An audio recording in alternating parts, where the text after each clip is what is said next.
मुंबईची हवा पुन्हा एकदा चिंतेचा विषय बनलेली आहे। धूळ धुके यांच्या मिश्रणामुळे तयार झालेल्या धुराक्यामुळे मुंबईकरांना श्वास घेणं देखील कठीण झालेलं आहे। मी सध्या उभा आहे नरिमन पॉइंट परिसरात आणि आपण पहाटेची परिस्थिती या ठिकाणी पाहिलं तर सकाळच्या वेळेला धुक्याचं वातावरण या ठिकाणी दिसून येत आहेत।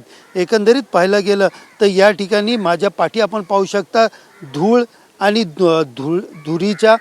धुळीच्या मिश्रणामुळे तयार झालेले धुराके सर्वत्र पसरलेले दिसून येत आहे। सकाळच्या वेळेला या धुक्याच्या वातावरणामुळे अधिक या ठिकाणी लांबचे टावर्स इमारती किंवा समुद्र पलीकडचे दृश्य या ठिकाणी दिसत नाही आहे। सामान्य वेळी पाहिलं तर स्पष्ट दिसणारे नरिमन पॉइंट परिसरात आज धुसर असल्यामुळे या ठिकाणी धुक्याचे हवेचे गुणवत्ता खराब झाल्याचं सांगितलं जात आहे। एकंदरीत पाहिलं गेलं तर यामुळे प्रदूषणात थेट नागरिकांच्या आरोग्यावरती परिणाम होत असून मुंबईच्या आसपासच्या शहरात असलेल्या नागरिकांना खोकला सर्दी अशा तक्रारी याच्यामध्ये मोठ्या प्रमाणात वाढ झालेल्या आहेत। तर दुसरीकडे पाहिलं तर लहान मुलं ज्येष्ठ नागरिक यांना श्वसनाचा आजार देखील या ठिकाणी त्यांना देखील अधिक त्रास होत असल्याचं सांगितलं जात आहे। मात्र आपण सकाळच्या वेळेला पहाटेच्या वेळेला पाहिलं या ठिकाणी हवेमध्ये कुठेतरी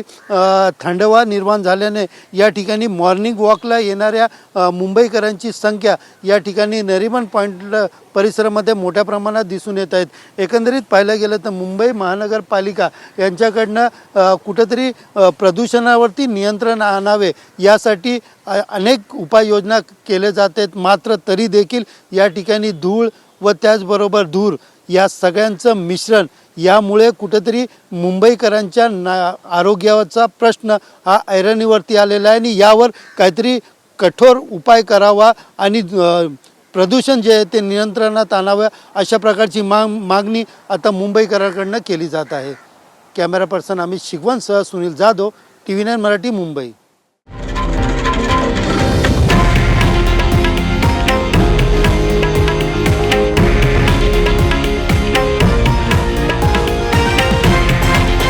हे आहे देशातील नंबर 1 न्यूज नेटवर्क आणि आपण पाहत आहात TV9 मराठी, एकमेव।